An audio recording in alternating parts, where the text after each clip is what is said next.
It's a beautiful day at the clearing in June, and June at the clearing means the Lanceleaf Coreopsis are in bloom.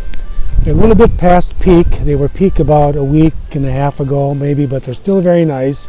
It's bright yellow flowers. They're in the aster family. If you look at the end of a petal, they're kind of tubed on the end of the petal.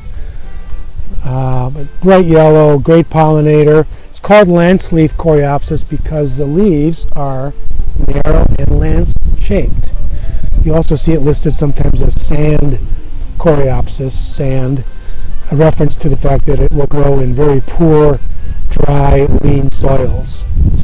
But this is out in the clearing's Homestead Meadow, and they take the show this time of year. The Lanceleaf or sand coreopsis. It's a member of the aster family.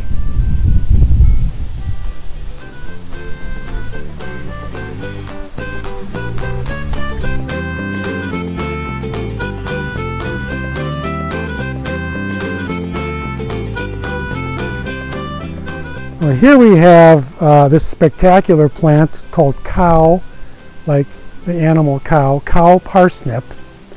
And the word cow in the common name doesn't refer to the fact that cows like it or something. It means coarse. Cow can mean coarse too. But it is this almost tropical looking plant that doesn't seem to fit here, but it's a native plant in Door County. This one's about at least 7 feet tall, maybe approaching 8 feet tall, can get up to 10 feet tall. And these big, almost dinner plate size in some cases, clusters of white flowers. It's in the carrot family. So it looks like a yarrow flower or a carrot flower.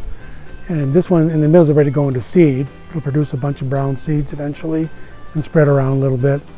But these great big kind of maple-like leaves, they can be up to like over a foot across.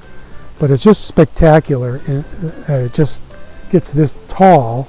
And if you like something coarse textured in your garden, you would love this plant.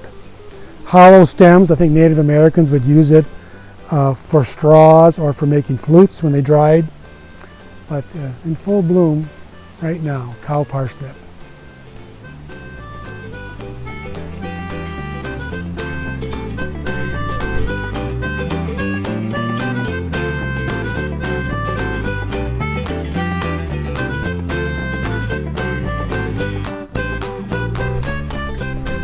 This is the common native rose in Door County, Rosa blanda, bland referring to the fact that it doesn't have any thorns on the new growth anyway. If you look further down on the stem in the old growth, there are some prickles, nothing like most roses. But it's called smooth rose because of that smoothness, no thorns on the stem, on the new stems. Like all roses, it has pinnately compound alternate leaves, often with 7 or 9 leaflets on smooth rose, but these wonderful pink single flowers. Single refers to a single row of petals. This isn't what most people think of as a rose with those multiple, tightly packed rows of petals. The native roses have single flowers, often pink, very fragrant, and they're fertile. So they'll produce a little berry, a little red berry called a rose hip. And they're showy from late summer, often right into and through winter. But they're in bloom, just a little bit past bloom right now, but these wonderful pink flowers with the yellow centers on the smooth rose are our common native rose up here.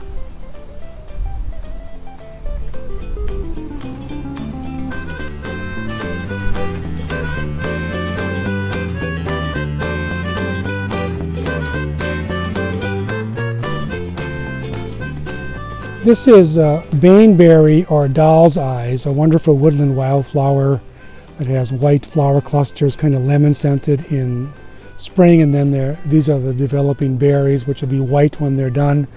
Poisonous, deadly poisonous, but showy and attractive, but you have to watch it. But what I'm showing you here is this rust fungus on baneberry. Every few years, there's always a little bit of it here and there, but this is one of those years where there's a lot of it.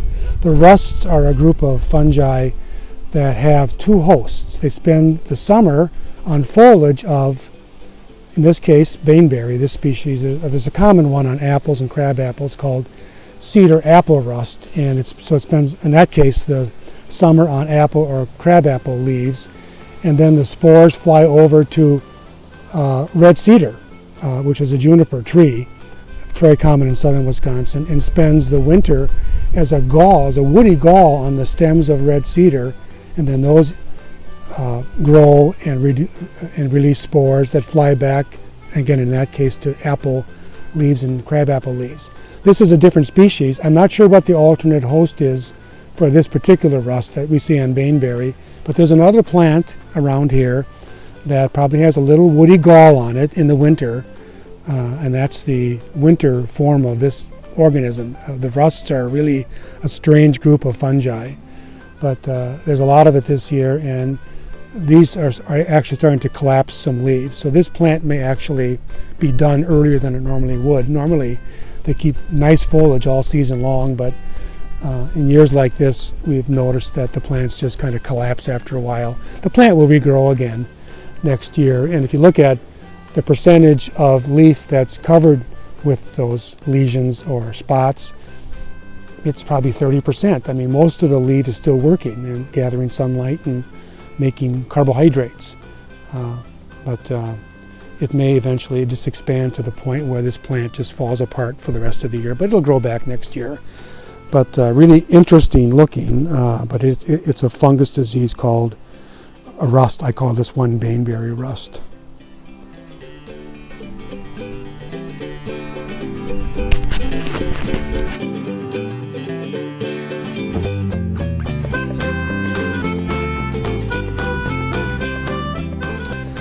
This is one of our native anemones. This is thimbleweed. Of course, it has the word weed in it, so people think it's bad.